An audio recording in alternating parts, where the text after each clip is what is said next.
Sports Talk 916 with Greg Bull and Coach Greg Veroza.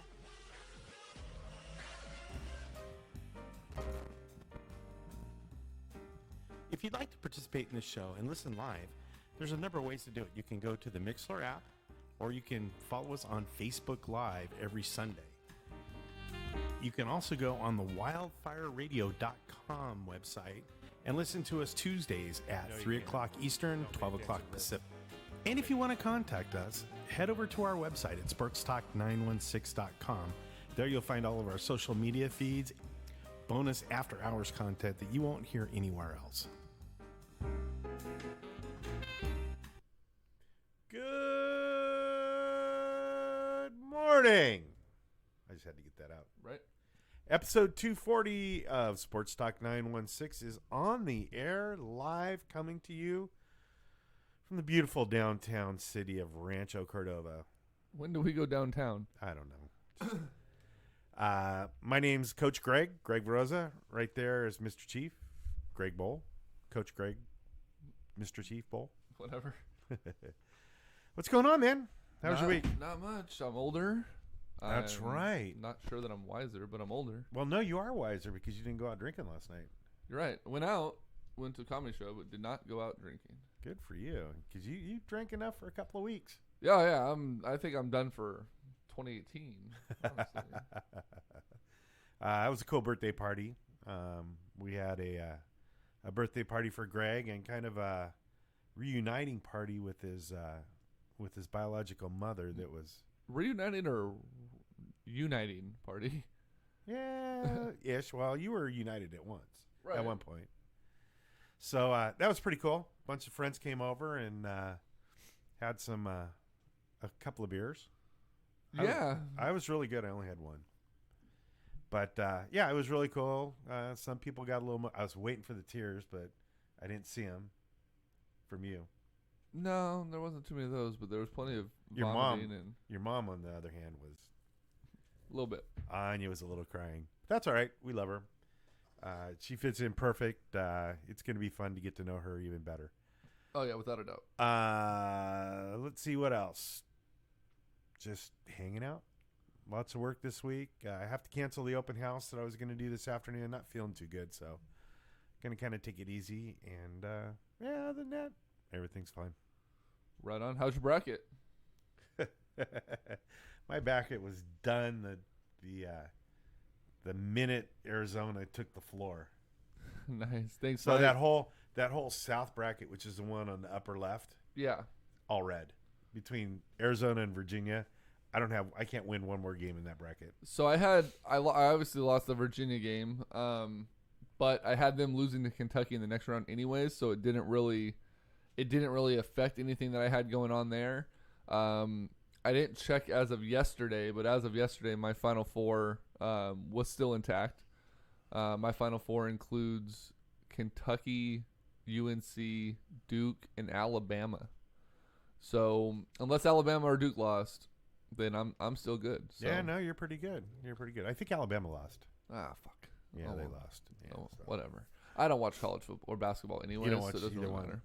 I don't watch college basketball I either. watched, I think, probably a grand total of, if you took all the games that I watched, I maybe watched a half this year. So, And that's more than I watched. And that's just because it was on the gym and it was like in passing.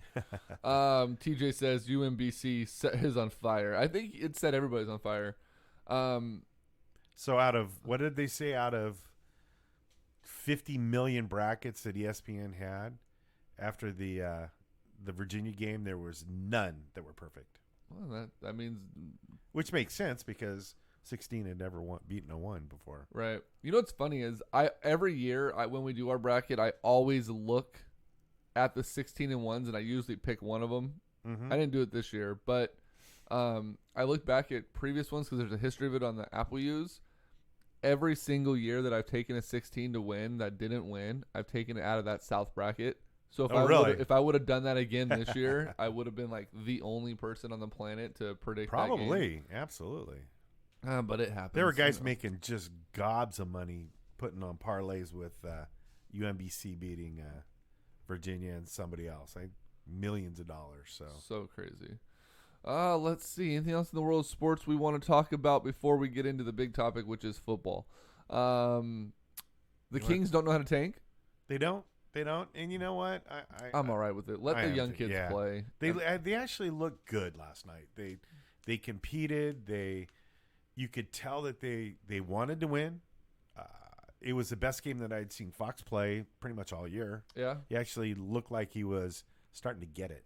Right. And I think there's, all these guys that think that so-and-so's a bust and Jaeger can't coach. And I'm tired of that narrative. I am too. It's horrible. Ridiculous. These kids want to play. They don't care about tanking. The only people that care about tanking is the fans. And really, the NBA has already come out and said they're going to punish teams for tanking anyway. So play. Yeah, so play. And I think last night they looked good. They look competitive. They don't look like the fifth worst team in basketball. They look like they could be a playoff contender. And I think that with Giles coming back next year and keeping a couple of the core veterans that might want to stick around, I think, he could be competitive for that 8th place. Yeah, no, then they may be. I don't know. I was at the Miami game on my birthday, and that shot Fox made at the end of the game was awesome. Yeah. They beat the Warriors. They're the only team. And before, Warrior fans were like, "Oh, but no one played." Well, you guys made a conscious decision not to play Durant or Curry. Clay broke his thumb, so he's out. Well, Curry's got a bad ankle. Curry's had a bad ankle since 2011. Let's not forget that. And Durant's the only one that's been playing, so I think he was on rest. But the Kings still aren't better than the Warriors with those 3 guys out. And they fought that through that game, and they won. And they're the only team that's gone into Oracle this season and beat them both times. Wow. And they're the only team in the last 2 seasons that have beat the Warriors and the Cavaliers in back-to-back years. Right. So, take it as you will. I'm sure that it plays large dividends to those kids' morale boost when they went into the defending champ's house and won. And I think playing to the level of your competition, which is what these guys do. Good teams, for the most part, every once in a while they lay an egg, but for the most part, they play to the level of the competition, and that's just something that young teams do. Right. I think that once we get a little bit more experience under our belt, maybe beef up that a couple of positions here and there, they're going to be tough. They're not going to be a pushover. I think Philadelphia said this for about 5 years, and that's trust the process. And I think you're seeing the process taking shape a little bit faster than I think a lot of people thought. Oh, yeah, I agree without a doubt. Let's see. So that's basketball. Football is coming. Baseball's almost here. Baseball's almost here. We got our should I show fancy schmancy show off? Credentials for the upcoming Rivercats season. That includes the Giants Rivercats game on the 24th, which is going to be a lot of fun. Yeah. So we'll be out there. If you're there, find us. Come say hello. Will we have our gear by then? I don't think so. Not sure what's going on with that yet. Oh, okay. If we get it ordered by like tomorrow, I think we can have it by then, but I don't think we're going to. If anybody wants to sponsor the show, if you got a business or something you want to promote and you want to get some commercial time, we'll be glad to do it. We just need to get some sponsorships money coming in. Yeah, and we don't charge a lot. We usually have bare necessities that we need, and we touch them. So there's that, and then we'll have business cards though. Yeah. Before then, so my third set of business cards. Those are coming. I just want to win some free lunches. So really, I mean, that's just what it comes down to. Got us 500 business cards, so nice. That's a lot of lunch we can potentially win. Right. So that'd be cool. Football. Let's just talk football. Right. That's what we care about.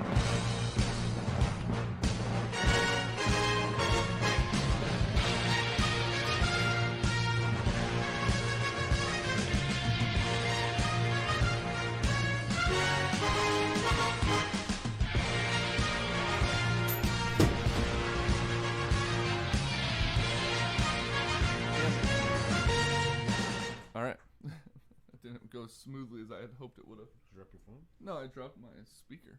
Oh, shit. It's all right, though. It's okay. Let's see. We're going to start with the big signing that the 49ers made, and then we're going to get into all the free agency stuff. But the 49ers went out and made a move that a lot of people were upset about. They hated, and to me, I think we touched on it last week when the rumors started swirling about Richard Sherman, that you try to get better at all costs. I don't care who it is. I made the comparison to the Oakland Raiders when they landed Jerry Rice. I said, do you think that any person that has a logical brain on their head or in their head came back and said, man, fuck Jerry Rice, he was a 49er, we don't want him here? No. Yeah. And I think a lot of Niner fans, now that he's signed here, have started to come around to this, and they're like, you know what, I'm starting to like this. I think you're one of those. No, I was for it from the very beginning. But you're liking it more now. Yeah, right? I am liking it more and more. The more I hear about him, hear him talk, hear him in interviews, and then just knowing him, thinking, realizing that he's definitely the poster boy for, I hate that guy on your team. He's Kobe Bryant. Yeah. He's the NFL's Kobe Bryant. I hate that guy on your team, but damn it, he's awesome on mine. Right, exactly. So Sherman was on a podcast with a former, now retired Cleveland Browns left tackle Joe Thomas and Andrew Hawkins, a wide receiver who used to play in the NFL, and they asked him about a few things about the signing for coming to San Francisco and everything like that. So got a couple snippets from that, and then I have some audio that I want to play that Aaron Bench, a guy from one of the 49er groups, 49ers red and gold till I'm dead and cold, or I believe red and gold till I'm dead and cold. I'll get the actual name for it here in a little bit. He found it's a video of Richard Sherman breaking down film and explaining the way that he goads quarterbacks into thinking he's going to be somewhere else when he's not. And I'll play that as well because it's a little bit harder to interpret without the video part of it.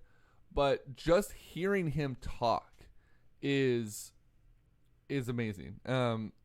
Just in the way that he talks football and the way he knows his stuff. But on that interview with Joe Thomas, they asked him about why he came to San Francisco and what he thinks about the Seattle organization. And the Seahawks have yet to comment publicly on why they've let some of their big name guys, almost all their big name guys go. But Sherman had a theory that a lot of the issues surround Pete Carroll. And he said that Pete Carroll's message had become stale with some of the team's longer tenured players and suggested that it's not the type of thing that would happen in college where rosters turn over regularly. It's kind of a philosophical thing on his part, Sherman said of Carroll. A lot of us have been there 6, 7, 8 years, and his philosophy is more built for college. 4 years, guys rotate in, rotate out. And so we kind of heard all these stories. We had kind of heard every story, every funny anecdote that he had. And honestly, because he just recycles them, they're cool stories. They're great for team chemistry and building, etc. But we had literally heard them all. We could recite them before he even started to say them. Sherman, who's coming off of a torn Achilles, said, it felt kind of disrespectful to me in a way that the Seahawks would choose to move on from him given how they've stuck out with other prominent players who had suffered injuries. He listed safety Earl Thomas and Jimmy Graham as examples. He says, at the end of the day, it's just a business. I don't know how to say it. They've kind of lost their way. It's a little bit of terms of how they see players and how they evaluate their players.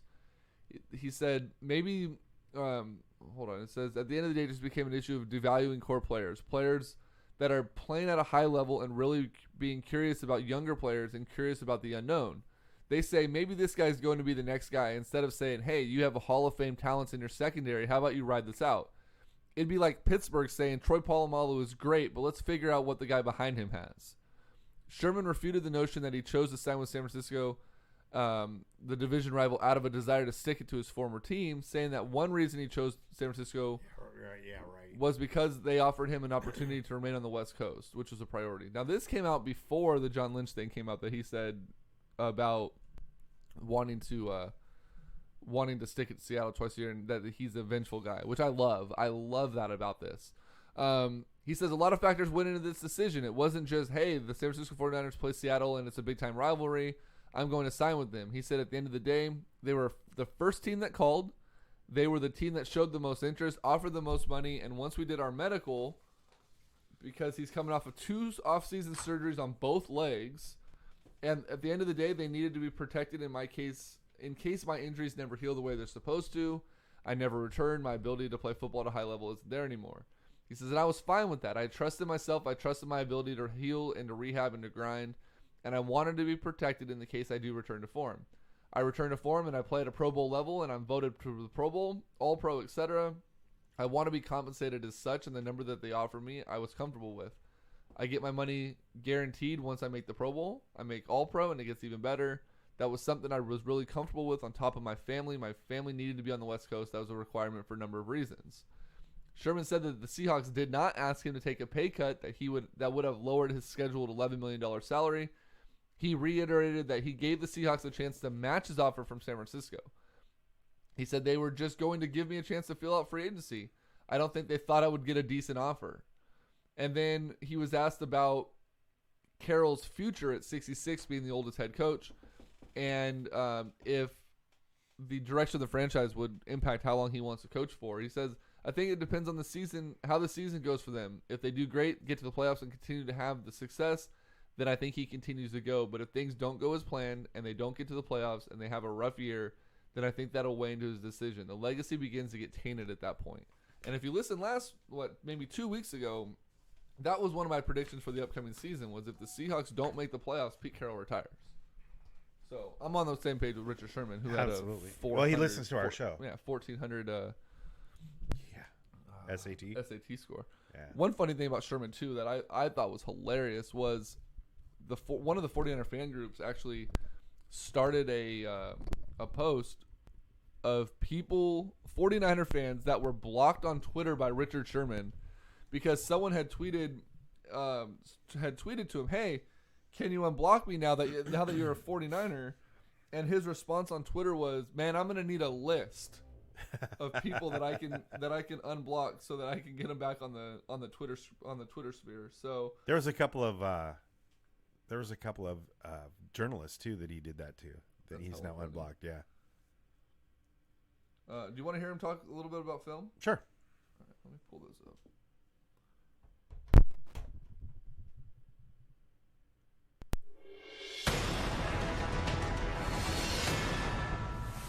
Seahawks cornerback Richard Sherman is loud. Opponents and media alike have heard his rants, but there is a side to the Stanford alum that some have never seen, and that's Richard Sherman, student of the game. We get the video, haha. Tape is like my second hobby because it makes the game easier. The film's on your iPad, so I sit there in my bed and go through film all day. You can't be out there partying and think you're gonna be the best. It takes discipline on and off the field. You might play well, you might make some plays, but you're not making all the plays you could have made. I feel like I'm a decent athlete, but my tape study and my meticulous attention to detail are what makes me a good ball player. It's Richard Sherman. Nobody's going to touch him. Touchdown, Seahawks! There are people that work me out as a receiver. Right. Like half the teams. And they said if I would have fell to like the 6th or 7th round, they would have took me as a receiver. It's crazy how that could have changed things. I'm telling you, the history of Richard Sherman being a wide receiver and understanding concepts and what passing games are trying to do has been a huge feather in his cap. A lot goes into it, man. A lot more than people think. People think you're out there. Some dudes play with pure athleticism. I'm not one of those guys. Hey, 2nd and 10. From 1st and 2nd down to 3rd down to red zone. Hey, let's drive basic. Drive basic backside. Drive basic. Formations, they dictate ball games. They're not going to just go out there and make up stuff. Watch for the slick. Watch for the slick. Watch for the slick. Watch for the slick. Oh, come on. You knew that was coming. X nasty. X nasty. Alert sprint out. Alert sprint out. Having an all-pro cornerback Coach that on can the field. communicate is Absolutely. an asset. Sprint out. Sprint out. Pick up Heath. Hey, you hear me? It was nasty on the backside with a tight end and a grave digger, and then back to the tight end side. It's sprint out every time.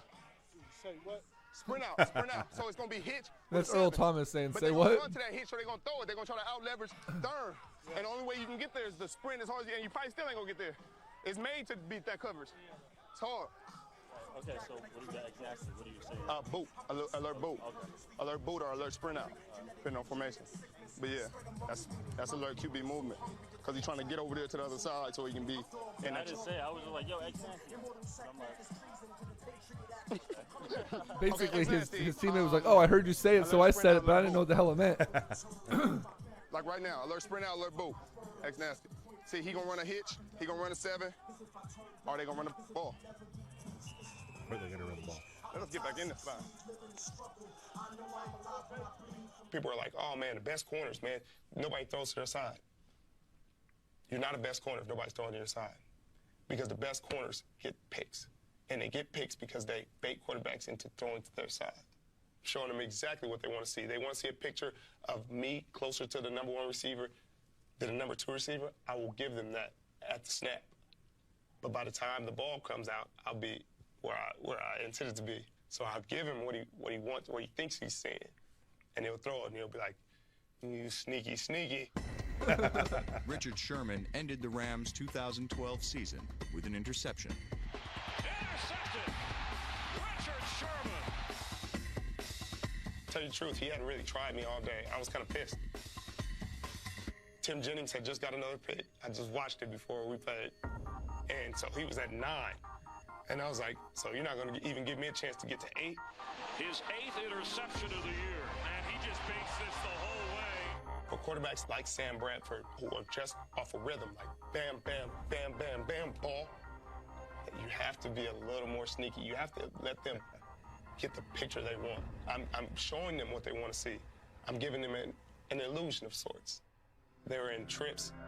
They ran 3 verticals. And the inside vertical is simply to pull the safety out of it and ISO me against 2 receivers. You're splitting the difference between 2. Exactly. But you have to play it more 80-20. 80% to the outside, 20% to the inside receiver. I was watching the quarterback's eyes and reading, and the way I played it was more 60-40 than 80-20. I felt his shoulders were aimed at number 2. He got past the point of no return, and it was a play to be made. He just totally left his receiver. Just the fact that, I mean, Wow. we don't, I mean, that's pretty much the rest of the video. Well, is sure. just that kind of stuff. But just the fact that he has the knowledge of the offensive side of the ball so much more than the defensive side of the ball, I think is going to be extremely beneficial to the young, like Akil Weatherspoon and those guys that the Niners currently have, because they're going to learn something that you can't pick up off of film. You can't get from coaches and different things like that. Like, you're going to end up needing it from the player standpoint. And even if he doesn't get back to the level that he was, he's going to bring more intangibles to this defense than you're going to be able to measure. And I think that's what's going to be absolutely paramount for this defense is, like you said, it's another coach on the field. Right. It's a third, it's another defensive coordinator essentially. And I think that's going to be magical for this defense this year. And if we get 75% of Richard Sherman back, that's better than probably 60, maybe like 40 to 50% of the league's corners at this point. Oh, easily. And just with the knowledge and his work ethic and his ability to prepare, if these guys don't latch on to him and follow him like a little puppy dog, then they're wasting an opportunity, because the more and more I see about this guy, he's just, I don't know. I just think that he's he's one of those guys that he's so good and yeah, he's a little arrogant and he's a little flashy but so whatever. What? But he's good, and that's why everybody hates him, is because he's good. So if he can teach our young guys to be arrogant and flashy, like I said last week too, and use the mental side of the game along with the physical side of the game and get in those wide receivers' heads, then that's going to be worth its weight in gold. And just listen to him talk. Some of the stuff he said, this is not phrases that football players use. Right, talking about throwing out illusions and giving him what he wants to see, and knowing that a rhythm quarterback needs to see certain things in order for it to work. And right. Yeah, that's not a. I guess that 4.0 at Stanford is 4.2 at Stanford. 4.2 is paying off somehow, huh? And for those of you who don't know, Stanford's probably a little bit difficult to land a 4.2 communications degree. Pretty much. While playing football and raising a family. So there's that. Let's talk more free agency though. So the 49ers, obviously, actually, hold on. Let's do this. Let's pay a bill first since you're here. We'll do this. For all of your real estate needs in Sacramento area, Northern California, and across the country, give me a call. 916-223-6688. It's Greg Veroza from Keller Williams Realty.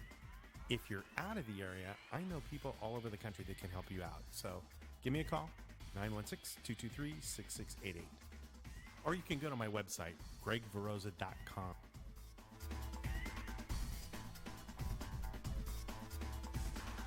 All right, so let's talk about this. So the 49ers came in. We talked about the Niners having cap space to sign ridiculously anybody that they wanted to, which didn't happen. The Niners were smart with their money. They didn't go out and just throw money at anybody and everybody. And according to John Lynch, that was the plan. The plan was not to go crazy. And again, I mentioned Aaron Bench earlier, and I mentioned his 49er group. Now I know the actual name of it. It's so fucking long. 49ers Faithful for Life, Red and Gold Till I'm Dead and Cold is the name of the group. It's a group full of 49er fans? 49er fans that aren't idiots. There's No. not there. Yes. No, a Facebook group that doesn't have idiots in it? I mean, there's a few, and they're kept around for comical reasons. Kind of like Sammy. Yeah. But the other 49er groups I've been a part of, they're just fucking dumb. The second anybody gets released, it could have been a long snapper with a broken leg. They'd be like, should we get him? Should we get him? Should we get him? And it's like, shut the fuck up. No, we're not. I don't think I'm in any 49er. This would be a good one to join. Yeah, I'll have to join that one. Let's see here. So Aaron wrote this up, and it's based off an article from a press conference written by a guy named Eric Branch. But I'll just read through it because it breaks things down tremendously. It says, it's probably best to explain that there's a method to the 49ers' apparent cheapness. Lynch said that $33 million, which doesn't include money needed to sign the incoming draft class, will be spent eventually. Much of it will be used on players already on the roster. Right tackle Trent Brown, who's 24, safeties Jaquiski Tart, who's 26, and Jimmy Ward, 26, are all recent draft picks in the final year of their contracts. In addition, defensive tackle DeForest Buckner, 24, will be eligible to receive what figures to be a hefty contract extension after the 2018 season. Our promise is that we will spend every dollar of that, Lynch said, but we've got a lot of players that we think are young, talented players that are going to be coming up for extensions. In other words, the 49ers say they aren't being tight-fisted but forward-thinking. Their goal is to construct a young core that can win in 2018 without sacrificing the ability to win in, say, 2021. For anybody that complained about who we did or did not get, well, more like didn't get, just keep in mind that we can't spend everything in one offseason, and we don't spend our money wisely, we will end up just like Seattle. Wow. And that's a great way to put it. Wow. Because the Niners are gearing for the future. Sure, they could have went out and they could have got Allen Robinson. They could have went out and got... Glad they didn't. Right, and the more I look at it, I'm glad they didn't. He's fragile as... They could have went out and got Josh Sitton, which I would have liked to see, or Norwell, but they know that there's value with the number 9 pick. They know that there's a lot of good offensive linemen and defensive linemen coming out of the draft. 49er fans are like, oh, but Ndamukong Suh's available. Yeah, but Ndamukong Suh, unless he's going to take a pay cut, wants top D-line money. Right. I would take Ndamukong Suh here in a heartbeat. He disrupts offenses, but he's not the type of guy you want to pay for. I would take him on a Richard Sherman deal. No, hell yeah, incentive base. Let's do it. They didn't throw a ton of money at Kirk Cousins. They didn't throw a bunch of money at Trumaine Johnson. Trumaine Johnson, the cornerback out of the Rams, is going to get $26 million next year from the Jets. $26 million for 1 year. So it really shows that they're taking a good, strong approach to this and not trying to, they're not going to sign some potential superstar or some guy who's had success somewhere else and eat up a third of their salary cap. It's it's smart. It's, you know what it is? It's New England Patriots. Yes. Way. I mean, they're going for a little bit bigger name free agent. I don't know that you would see Richard Sherman on the Patriots, but they're taking that same approach of let's sign a bunch of really good players at really cap friendly numbers and let's be really good. instead of let's sign one superstar, let him eat up a third of our cap space and be right where we were. Exactly. Yeah. And that's what I think it comes down to. Let's go through some of the big names free agents. We'll get your take on them and see Cool. how much we think it's going to impact those teams. First one, and I'm not sure that these are ranked. Let me look at this real quick. Maybe it is. Let's see. It looks like these are whoever wrote this article. I don't know who wrote this. Ranks them by salary? No, ranks them by value, like talent wise. Oh, okay. With that being said, the number one quarterback on the list, Jimmy Garoppolo, re-signed 5 years, $137.5 million deal with San Francisco. We obviously know we love that one. Exactly. Kirk Cousins signed a 3-year deal for $84 million with Minnesota. Now that one shocked me a little bit. All guaranteed. Yeah, a lot of it money is no. the whole Every thing's guaranteed. penny is guaranteed. That to me is stupid. He's cashing $84 million on this. That's to me is stupid. Yeah, he's a good quarterback. I still don't think he's not top 5. He's barely top 10, if that. He's a good quarterback. I'm so glad the Niners dipped on that idea. I am too. Drew Brees signed a 3-year deal with the Saints for $70 million. That's a great signing. I think that's a great place for him to finish his career. Case Keenum, he was Mr. Superhero for Minnesota. He signed with Denver, where everyone thought that Kirk Cousins was going to go. $36 million deal over 2 years. I think that's great for it's a gamble. I mean, you're gambling that he had one good year, and that's really the real Case Keenum, right? And not the journeyman we've seen for the last 5 years. Exactly. Sam Bradford's going to be back in the NFC West. He signed a 1-year deal with Arizona for $20 million. Over and under as he plays 8 games. I'm going to say an under. Arizona doesn't have an offensive line to protect him. Yeah. Josh McCown, we don't care. Damn, Josh McCown's 39 years old. He re-signed really? He re-signed with the Jets. So the Jets we're going to talk about here after I talk about this next one, because the Jets really have thrown a huge curveball or corkscrew, if you will, into the draft. The Jets signed Josh McCown to a 1-year deal. Then they go out and they sign Teddy Bridgewater to a 1-year deal worth $6 million. And then they trade the number 6 for the number 3 pick with the Colts for damn near everything they had in the draft, which puts them in line for one of the top 3 quarterbacks in the draft. That's weird. I mean, I know Teddy Two Gloves is coming off of major knee surgery and injury. Josh McCown's not your answer at all. Like, I don't care any way you shake it. But why sign 2 quarterbacks? Well, never mind. Here's what I think. They're being smart about it. Here's what I think. I think they're signing Bridgewater to be the starter. They're signing McCown to be this year's backup. And then they're going to draft one of the top guys. One of the top guys to hold the clipboard and be the emergency third starter. And that's what they're doing. And on the flip side to that, if let's say they get Darnold or Josh Rosen, one of the two, there's only 2 quarterbacks I can think of right now. If they get one of those guys at 3, they're the 2, and then there's a third guy that I can't think of. I'm sure Josh Allen. There you go. That's the guy I was thinking of. TJ.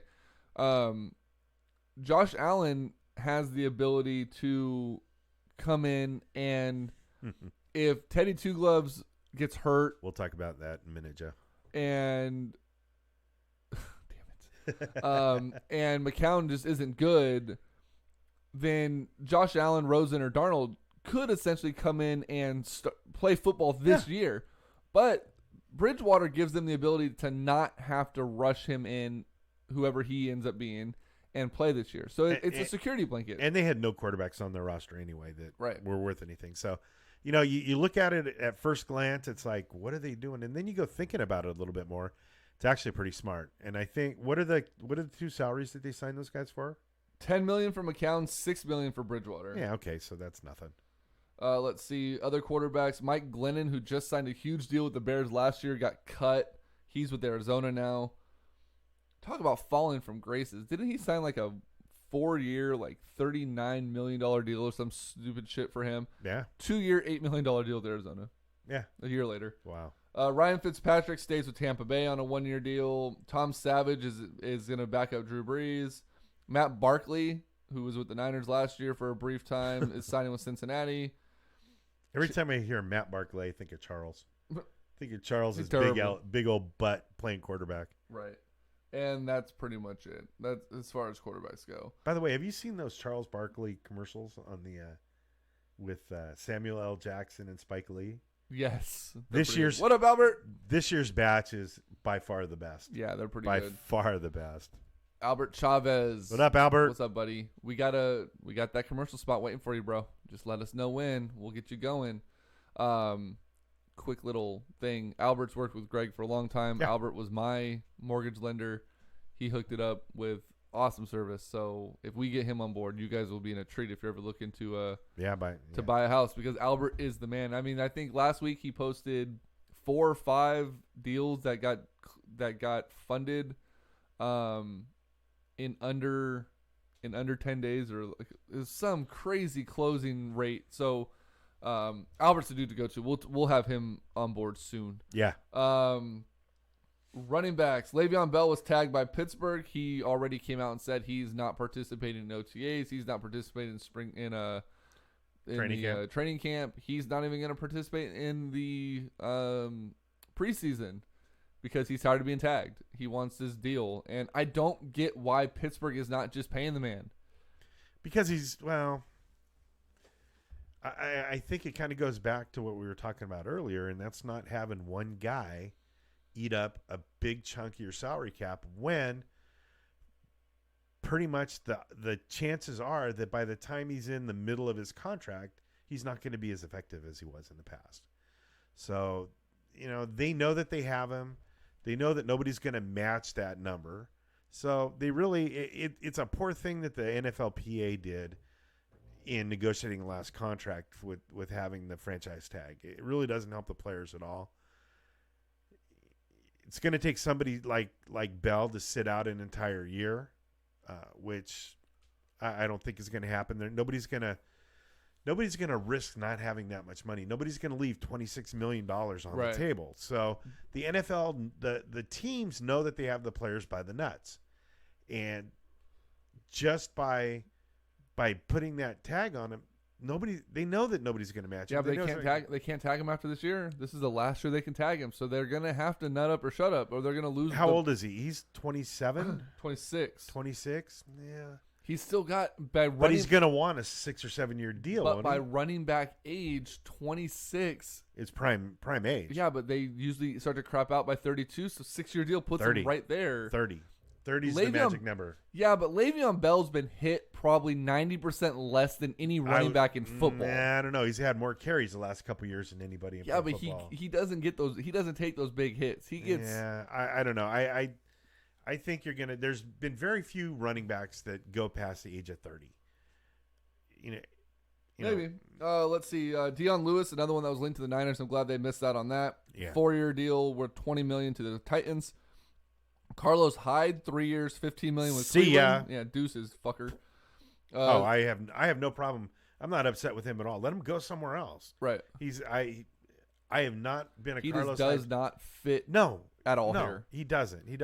And Niner fans in those other groups were fucking livid. What has he done? How dare we let him go? What has he done? Every single time someone comments like, oh, well, he never had an offensive line. He never did this. And I'm like, yeah, he also never had the hands to catch a pass, and he never had the hands to do anything else. And he's fragile, and he gets hurt. Yep. Our show last week, we went over available players. I said I wanted this guy on the San Francisco 49ers. John Lynch signed him. Jerick McKinnon. Love that sign. 4-year, $30 million deal with San Francisco. Love it. Second highest paid running back in football. Yeah, you got to overpay. You have to. That's all and right. McKinnon fits the mold of what Shanahan wants tenfold. Now, I was talking to one of our listeners, James, my buddy up in Washington. Yep. And he was saying he's no more than a second or third level running back. No way at all. I don't think so. I think he's not top 5. He's top 10. He's a second level, low first level running back. Yeah, and he's only going to get better because and he fits a system that they want to run. Minnesota, he was behind Adrian Peterson, and he was behind. He was never their feature guy because they didn't have anything that worked well for him. Look at the way Shanahan handled his Devontae Freeman and their backup in Atlanta. They're both little dudes that didn't do a lot of middle running. They did a lot of outside running, a lot of screen passes, a lot of little up the field stops. Go look at film on Jerick McKinnon. That is him 100%. And you compare that, you compile that with Matt Breida and Joe Williams. You have, which I was really high on Joe Williams last year in training camp. I remember him playing at Utah. Loved him there. Thought he would be a great pickup for the Niners. Loved him in the preseason until he got hurt. Right, and I think that was just a protection move. I think it was too. And you combine those guys together, and you have a hell of a deal. And then everyone's like, and again, it's in that goddamn 49ers group that I'm a part of. Well, what are we gonna do? We need to run the ball up the middle. What are we gonna do? We don't have a bruiser running back. No one can run the ball up the middle. Apparently, they don't remember the biggest signing the 49ers had last season, which is Kyle Juszczyk. Yeah. Arguably the best fullback in football, who at times runs the ball like a halfback. Yeah. He's gonna be the guy that gets the short yard bruiser stuff. Yep. And guess what? When they bring him in on 3rd and 1 and everyone loads the box up for run, what are they going to do? Garoppolo's just going to find an outside receiver. Trent Taylor's going to be that guy. The Niners are going to be dynamic with this offense without having a bruising running back. So, idiots, shut up. And they still have the draft, too. Yeah. They still have the draft. And I think it seems to me that it looks like they're going to go wide receiver, maybe linebacker. I think they go linebacker, offensive line first round. If Nelson falls, they take Nelson out of Notre Dame. Yeah. I think so let's talk draft real quick, because the Jets moving up, like I said, really, really throws things for a loop. I think it goes quarterback 1, 2, 3. And then 4 is, who's the 4th pick? It's Cleveland. Who has the first pick. Right, but Cleveland, I think, trades out of 4 because I don't think so. Who do you think they take then? They take the running back. No way in hell they take that running back. They have 3 running. They wouldn't have signed Carlos Hyde. Carlos Hyde's not going to be. I don't think they waste the pick on Saquon Barkley. I think you're wrong. I think they roll a trade back. Saquon Barkley is a once in a generation running back. It's the Cleveland Browns we're talking about. Yeah, but they're doing things. I have to give them a little bit of credit. I think you're wrong. I think that they go for Saquon Barkley with the 4th pick.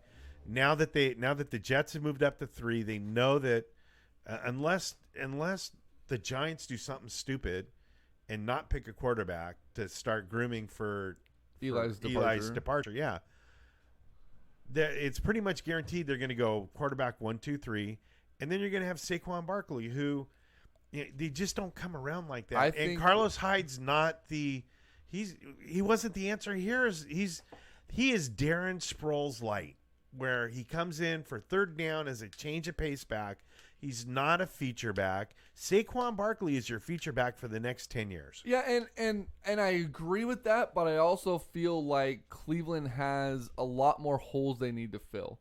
If they're taking, let's say they take Sam Darnold number 1, I think that running backs coming out over the next 2 or 3 years while Darnold comes out has a potential. There's a potential to be another Saquon Barkley.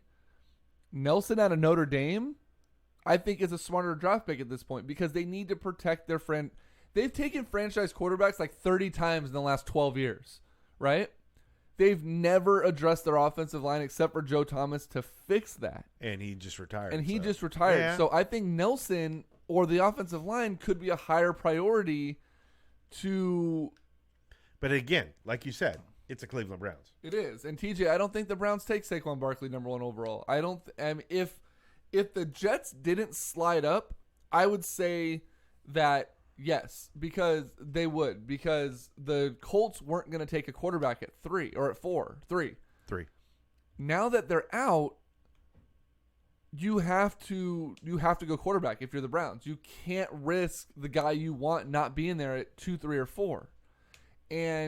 Or at 4, I should say, because maybe they're only high on 2 of the 3. And hell, didn't Darnold say he won't play for Cleveland? He'll sit out? Yeah, probably, yeah. So, or maybe it was Rosen that said that. But One of them did. You have to protect that. So, but that was again. I think they're doing things a lot different than they've done. I hope so, because I'm tired of seeing 0-16 damn team. I am too. But I think if, let's say Saquon Barkley falls to 5, right? Okay. He won't, but let's just say he does. I could see John Lynch trying to get on the phone and moving up. Because, like you said, it's one of those once in a lifetime guys where he would fit Shanahan's system amazingly with McKinnon. I mean, I'm sorry, I like Matt Breida and I like Joe Williams, but realistically, let's say he doesn't. He's going for 1 or 4. He's going 1 or 4 or 2. And I feel bad for the guy if he ends up in Cleveland. But let's say the Niners get to, so then it's at 9. Let's say Nelson's still on the board at 6 or 7, or one of those big wide receivers is still on the board at 6 or 7. Do you move up, or do you take your risk at 9 that one of those guys will be available? I think you take your risk at 9.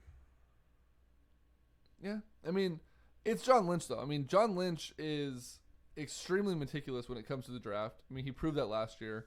I would love to see with this new shakeup, the new shakeup coming that if Calvin Ridley, I mean, the Niners need a wide receiver. If Calvin Ridley somehow falls to 9, or if Ridley's available at 7, who drafts 7? I'd have to pull it up. I have no idea. Let me see if I can get it real quick here while we're doing this. But you have to imagine that the 49ers are going to try to move up if one of those big guys fall, now with the Jets shaking things up. I don't know if they're going to have to. I just don't think that. I think with the Jets moving up, unless they do something stupid. Which it's possible. Yeah. I see them doing something more stupid than the Browns. Unless they do something stupid, I just don't. I think with quarterbacks going 1, 2, 3, there's still Baker Mayfield, and there's still the guy who won the Heisman last year. Those two guys are still available at quarterback. So, I mean, there conceivably could be 4 or 5 quarterbacks taken in the first round. If you do that, that leaves not a whole lot of other people. Leaves a lot of other guys available. When the Niners drafted at 9, I don't know that they're going to have to move up. Somebody quality is going to fall to them because of those quarterbacks going. I would hope so. Tampa. TJ says Tampa. Well, Tampa doesn't need a quarterback. Tampa's probably going to go defense. I can see Tampa going wide receiver too, though. I don't think so. I mean, that's probably their best position overall is wide receiver. Be like Detroit when they drafted. So this mock has Darnold, Allen, Mayfield, Baker Mayfield's the guy you're talking about. Yeah, going 1, 2, 3. No, I was talking about the other guy from Louisville. Oh, okay. Going 1, 2, 3. Saquon Barkley going 4. Quentin Nelson from Notre Dame going 5. Bradley Chubb going 6. The defensive end from NC State. Derwin James, defensive back out of Florida State. Denzel Ward, and then the Niners taking Tremaine Edmunds, linebacker out of Virginia Tech. Which, if they can get that dude, put him next to Foster. Assuming Foster's not going to be playing. Foster's going to only miss 5 games, maybe 6. I don't know. But and if he doesn't, or if he comes back and he fixes his shit, then you have Reuben Foster and Tremaine Edwards. That's Willis Bowman style. Oh yeah, linebacking absolutely. core. Well, yeah, if Foster's going to play, fine, but I just don't think he's going to play. I think he's going to be out a minimum of 6 games. So this draft has Calvin Ridley at the wide receiver falling to 13 with Washington. Wow. Josh Rosen, quarterback out of UCLA, falling to 15 with Arizona. Who do you have as top 3 players? Darnold number 1 to Cleveland, Josh Allen number 2 to the Giants, Baker Mayfield to the Jets out of Oklahoma. I could see Mayfield play for the Jets. He's a perfect quarterback for the Jets. And then this one, so who was that by? That's just by top players. And then you go Todd McShay. See, McShay throws a fucking Sam Darnold number 1 Saquon Barkley number 2 to the Giants. Heard that a lot. I've heard that a lot. That's why I think TJ's got a good point is if Cleveland takes Barkley 1, they're still going to get one of the top 3 quarterbacks at 4. But Todd McShay has Cleveland taking Minka Fitzpatrick, the defensive back out of Alabama, 4. Not even taking a quarterback at all. Josh Allen goes 6. Oh, this is before the trade, because they still has the Colts taking Chubb. So that throws a monkey wrench into that whole thing. Still has Tremaine Edwards to the Niners. CBS Sports projection. They still have the Colts at 3. Yeah, so those are old. Stupid. Fuck you guys. But I could see the Giants going, you know what? We still have another year with Eli, or 2 years with Eli. Yes, Mike, all 3.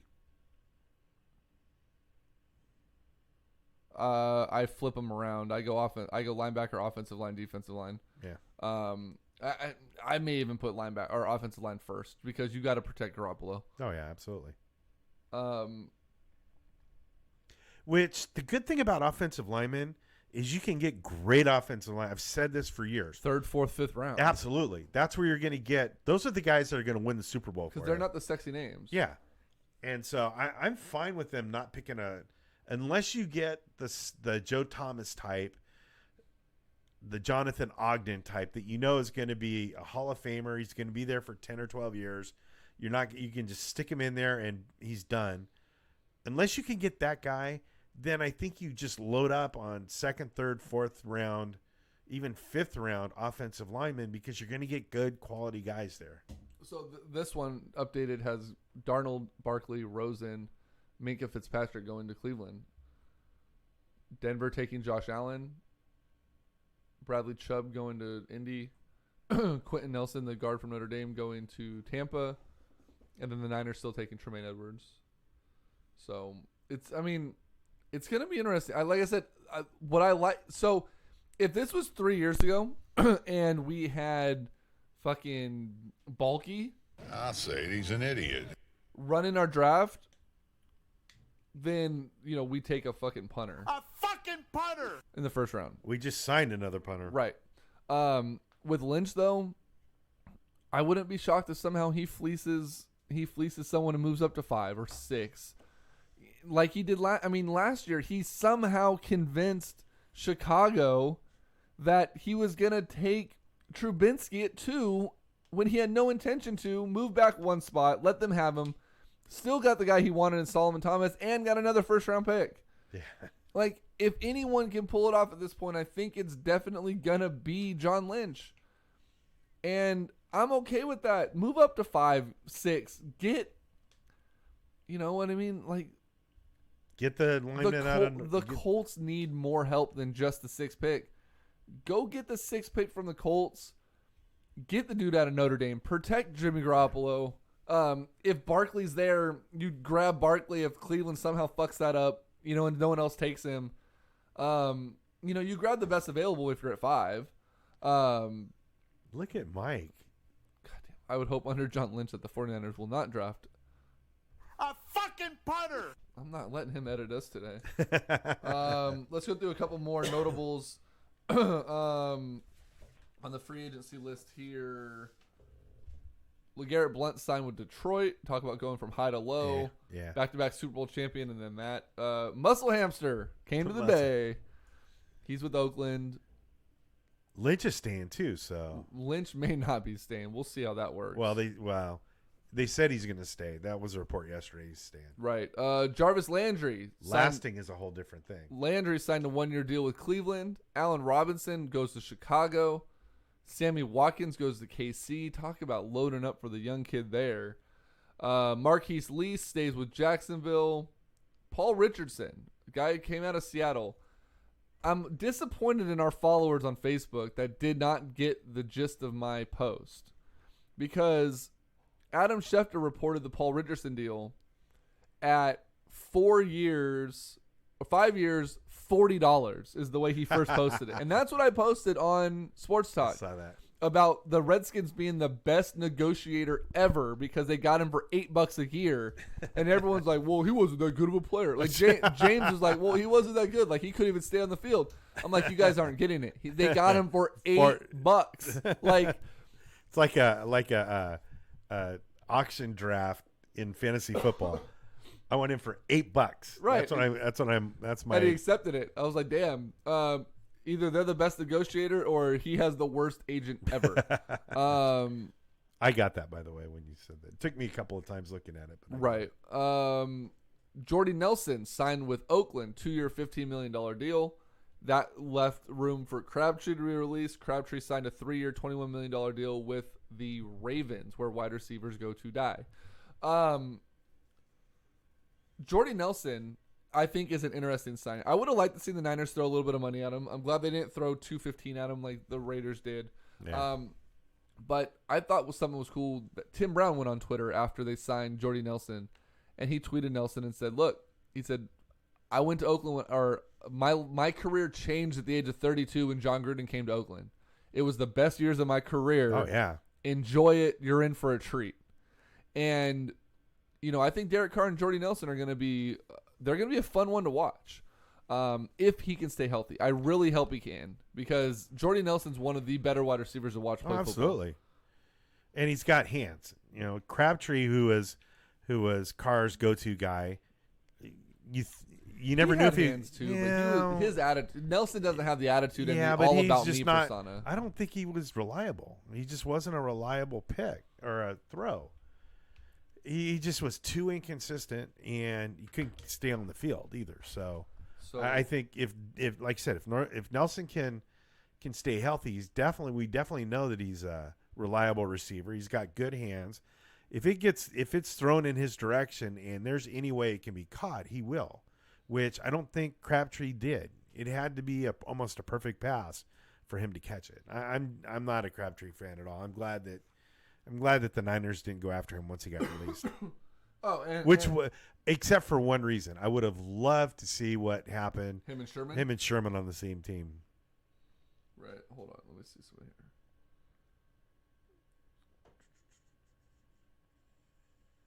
There was an article.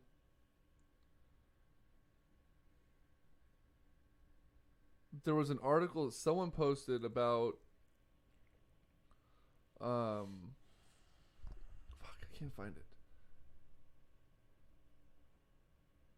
Here it is. Found it. So about Crabtree. This guy claims to have been talking to a Raiders player. He didn't say who, obviously. But he wrote off 2 tweets. This was before Nelson was signed, and the rumor started swirling that if Nelson was signed, Crabtree was out. Says, "I just got off the phone with a player from the Raiders and asked him if it would be worth it to add Nelson if it meant losing Crabtree. He said in all caps, hell yeah.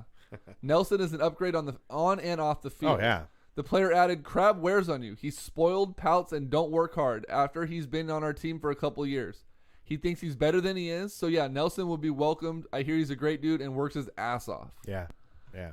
And that was something we heard with the 49ers, too, was Crabtree wears out his welcome. He was entitled. The Niners let him sit out for so long that it got to his head, and it's going to end up hurting him. And I don't think John Harbaugh is going to let him get away with the shit that Jim did, and he's going to be in for a rude awakening. So and even that goes to show, or that's a good example of what happened with Sherman and Crabtree. It was Crabtree's attitude, and I think you and I were talking about it the other day, about the whole reason for the feud between Crabtree and Sherman had nothing to do with what was on the football field. It was that Crabtree stood Sherman up for a charity golf event that he had promised that he was going to be at. They had confirmed like the day before. He confirmed, and then the day of, he didn't show up, never left no explanation or anything. Which is just such a diva move, which, it just goes to explain the personality and the makeup of somebody like Crabtree, that he's better off on somebody else's team. Right. A couple more wide receivers. Dante Moncrief signed a 1-year deal with Jacksonville. Danny Amendola is in Miami. Taylor Gabriel signs with Chicago. Chicago is putting some weapons around Trubinsky. And Sammy says that the Bears are gonna get to the Super Bowl before the Niners do with those weapons, because Trubinsky is better than Garoppolo. Just so you know. How's the offensive line, Sammy? Right. Bruce Ellington signed with Houston. Brian Quick re-signed with Washington. That's about it. Jimmy Graham. Everyone thought Jimmy Graham was going to go back to New Orleans. He signed with Green Bay. Tyler Eifert remains in. Which, go back to Graham. I think this will be the first time in a long time that Rodgers has a tight end. Has a tight end that can count on. Although Graham kind of disappeared in Seattle. Seattle doesn't use a lot of tight. Well, Seattle's offense uses tight ends, but they didn't use Graham at all. Wilson doesn't like tight ends, so yeah, the scheme worked, but it just didn't make sense. Tyler Eifert, like I said, stays with Cincinnati. Austin Seferian Jackson signs with Jacksonville. Trey Burton, from the Eagles, goes to the Chicago Bears. Talk about going from first to worst. Right. Let's see here. Julius Thomas is still available out there. Our boy, he's having on here. I don't know why, but Vernon Davis signed with Buffalo. And then, like I said earlier, there's Ndamukong Suh who's still available. Right. And the other name that I like, the Niners still have the cap space to go out and get him. They tried to trade for him, and they didn't do it with Philly, was Vinny Curry, the defensive lineman from Philly. I would like to see the Niners go out and try to throw a little bit of money at him, see if they can bring him in. Has Honey Badger signed? Honey Badger went to Houston on a one-year deal. I didn't hear that. But the name that we didn't talk about that I really want to see the 49ers go after, and I think you agree with me on this, Sebastian Janikowski. No. Seabass actually was meeting with the Chargers. He was, yeah. Terrell Pryor. Yeah, you talked about it a lot this week. There's been talks that Shanahan, against his normal way of doing things, I guess you'll say, wanted to bring in a third quarterback this year behind Garoppolo and Bethard. And there was talks about them, looking maybe late in the draft or TJ's on fire today. Looking for that. And I thought, well, we still need a big wide receiver for the red zone, and that can break up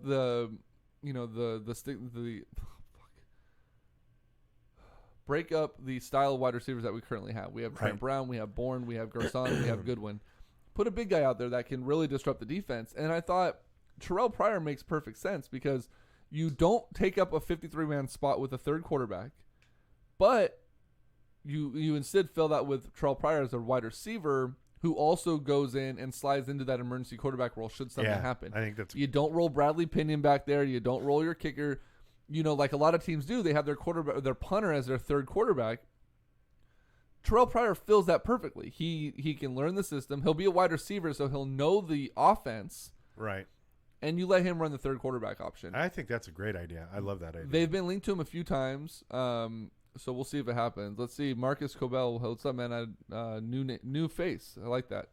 Would you have rather had Talib if the trade hasn't fallen through than Sherman? Talib is more of a shutdown press man corner that you can put on your opponent's number one, where Sherman more of a cover 3 zone corner. I take Sherman 9 times out of 10 over Hakeem Talib. I would take him 9 3/4 times out of 10. I like Talib. I like the way he plays. I like the way, he is, like you said, probably a little bit more of a physical.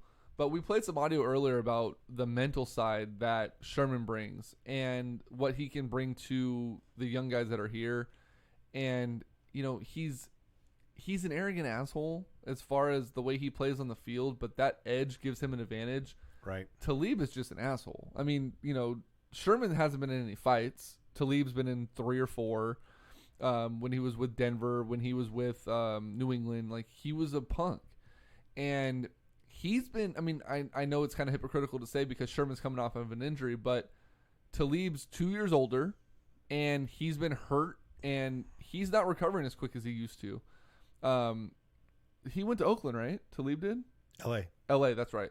I don't know. I think in the long run, you're going to benefit more from Sherman being with the 49ers, teaching the young guys the essence of film and the essence of, oh, hey, it's my uncle. Cool. The essence of film, the essence of what it takes to prepare properly for games. You're going to get a lot more of that from Richard Sherman than you are from Hakeem Talib. Yeah. Physicality, Sherman has the edge.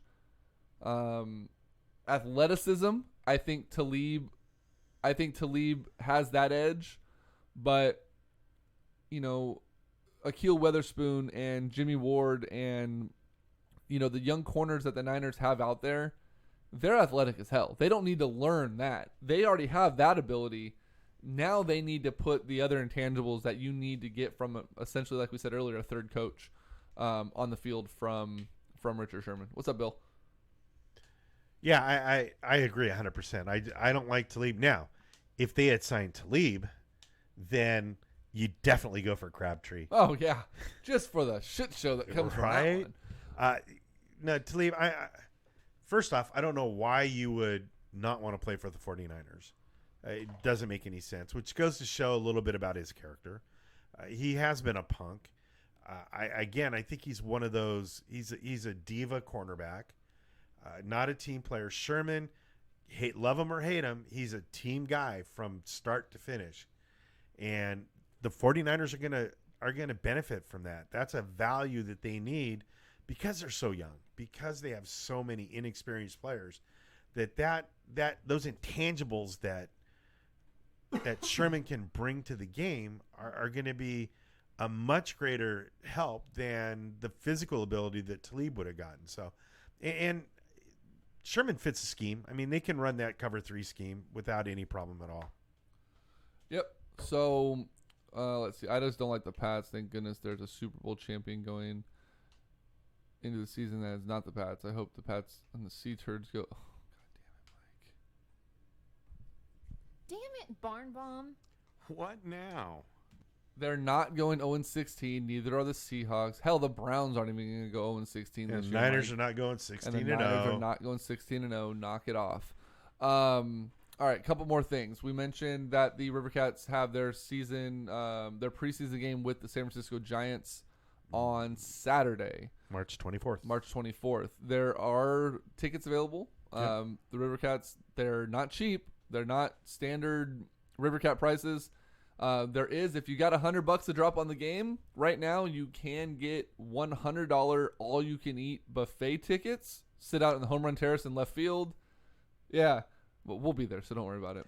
We could probably get up in there and be like, probably. Hey, we're doing a food review. That's right. We're food critics. We got to review. Look at us. We're food critics. Right. Just hold up our badges and be like, look.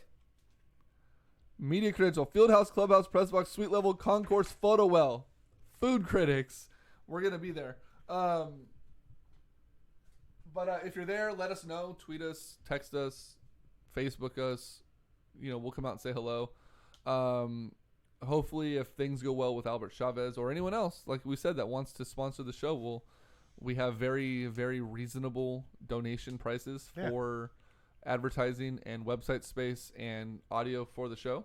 We'll make it happen. Hopefully we'll be branded out there with our new stuff, and we'll get that going. Also, baseball season's right around the corner. We know that. Giants are coming up. Looks like the Giants are going to have a little bit more fun this year than last. And another one, and we'll talk about that here in a second, but there's something cool that I know you're not a WWE guy. I know you hate it. No. Well, I think there's something big coming to WrestleMania this year. And I'll give you a little bit of a recap. So last year, WrestleMania, hey, the gap's closing. Nice. I know it is. Last year at WrestleMania, Roman Reigns and The Undertaker had their bout. And Taker lost. And he put down his coat, his hat, his everything that signifies the Undertaker, and everyone's like, "Oh my God, he's retiring! He's retiring!" He never officially announced his retirement.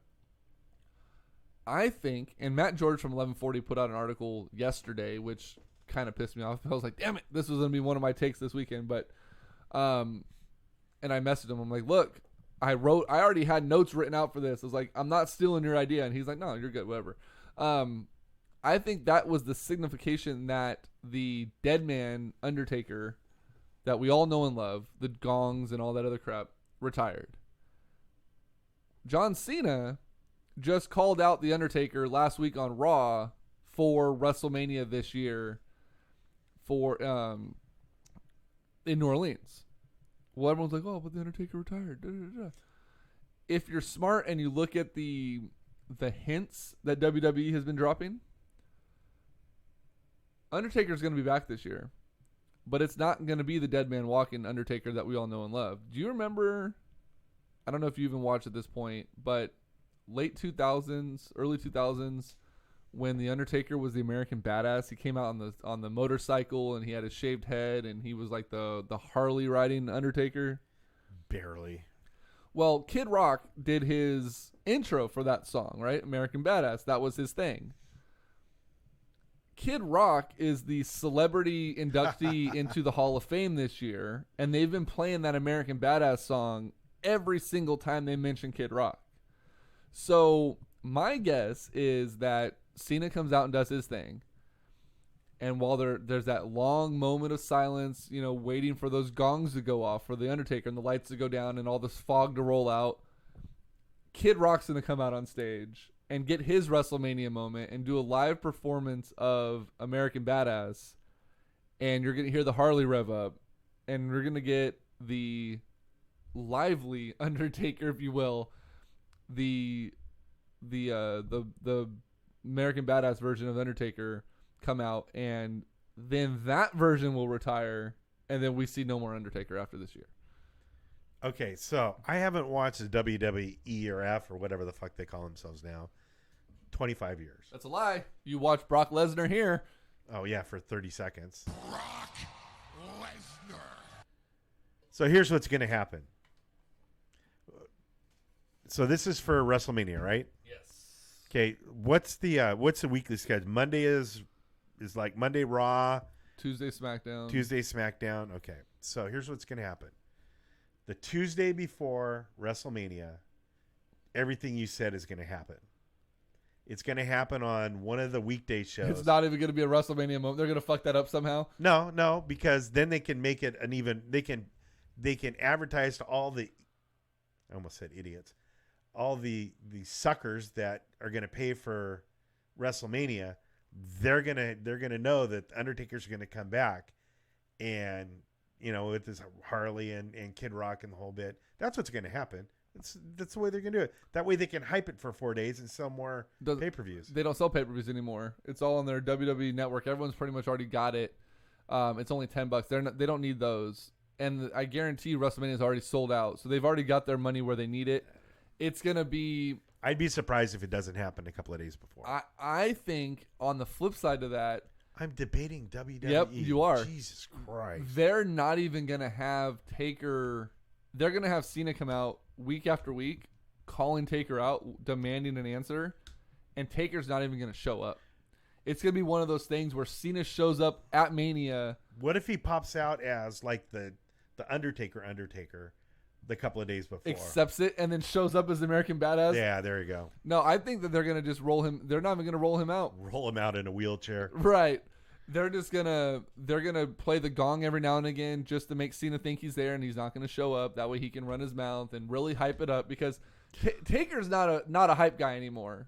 John Cena's the hype guy, so he'll do all the hyping for it. And because anyone that's a WWE fan knows that if Taker's name gets mentioned right before WrestleMania, that's already a done deal. You haven't seen him for months since last WrestleMania because he's so fucking old and he had hip surgery. So the fact that Cena was able to call him out makes it a thing. Wrestling is the WWE. When they were the WWF, they got sued for the acronym by the World Wildlife Fund as a result. Really, Mike? Hold on. Where the fuck is it? Do I not have the wrong on here anymore? Here. You're wrong, Mike. No, he's right, actually. It's not the World Wildlife Fund. It was the World Wildlife Federation. No, it wasn't. No, it's World Wildlife. He's right. But they didn't get sued. They're threatened a loss. There was a cease and desist because it turned out that WWE let their copyright lapse, and the World Wildlife Group swooped in and renewed theirs quicker. Yeah. So it was a technicality. But still, he's basically got it right. He is basically right. But mine was more like, really, Mike? Yep. Anyways. All right. We have one more thing you want to talk about. I want to talk about vaginas. Absolutely. You started this. I didn't. I did. I did. My friends are letting me down wholeheartedly. No, they're coming back though. So St. Baldrick's is yesterday. That's usually when it's done. But every year the River Cats do a thing on there at one of their days of hyping up St. Baldrick's and get a bunch of dumb shits to go in and shave their head. Right. So somebody yesterday decides that he wants to be philanthropical and wants to participate and puts up a poll that which one of the two Gregs should have their head shaved for St. Baldrick's if we can raise enough money. I want you to know I have no part of this. I have no desire to have a part of this. Please vote for Greg B because I don't even want to have to. I don't want to have to go through the peer pressure. Let me ask you a question though. If the votes come through, and you're voted to be the one, and we set a benchmark of let's say, I don't know, $250 to donate. 5,000. No, let's say that's my number. You guys come up with $5,000. Let's think about it. Let's set a reasonable. Let's just say we set a number. Let's say we set $5,000, which won't be the number. 5,000. It will if I have anything to do with it. And let's say they hit the number. Do you do it? I don't know. See? I don't. The way I look at it is, it's going to happen during summer, right? I wear hats all summer long. I'm on a pool deck all summer long, which means you're wearing a hat. Sometimes. My hair, I cut my hair like a week and a half ago, and it's already this long. It was like that. So I'm not worried about it if I lose, but I don't want to lose because I'm a competitive person. So right now there's been 62 votes, and he's up 56-44. No, I'm down 56-44. You're winning, dude. So keep it up. Keep voting. 5,000, and I think about it, but that's it. Dude, we're not gonna get $5,000. Exactly. That's why we're doing 5,000. We are a small operation. We don't want there to be any chance that we have to do this. TJ said he's gonna shave his head. Thanks, TJ, Mr. Bald. Yeah, TJ. We'll make something work. But anyways, that's what we have for our show this week, guys. Thank you for tuning in. For Greg Veroza, I am Greg Bull. What's next weekend? Next weekend is... There may not be a show next weekend. Do you have something going on? I have a Spartan race on Sunday. Where at? Patterson. Depends on what time we're leaving. We might be able to do an early show. If not, I'll figure it out during the week. Find out what time our departure times are and go from there. So maybe see you next week. We'll do a lot of live stuff from Rayleigh Field on the 24th. So that, you guys will get a little taste of us on that day. Yeah. So this was episode 230. We appreciate you guys all for listening. 240. This was episode 240. Thank you. If you are a small business or if you just want to donate, if you want to see us do more things, like live shows. Ooh, live shows. Yeah, we didn't talk about that. If you look over my shoulder right there, wait, see if I can do the pointing thing right there.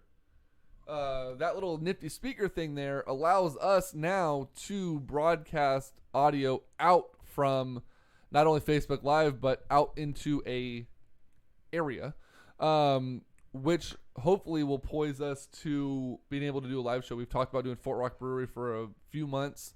Now that we have this opportunity, as long as they have a sufficient form of Wi-Fi, we can definitely go out and do a live broadcast there. So we will get more information out from that. If you guys, again, want to donate, we need one more of those speakers.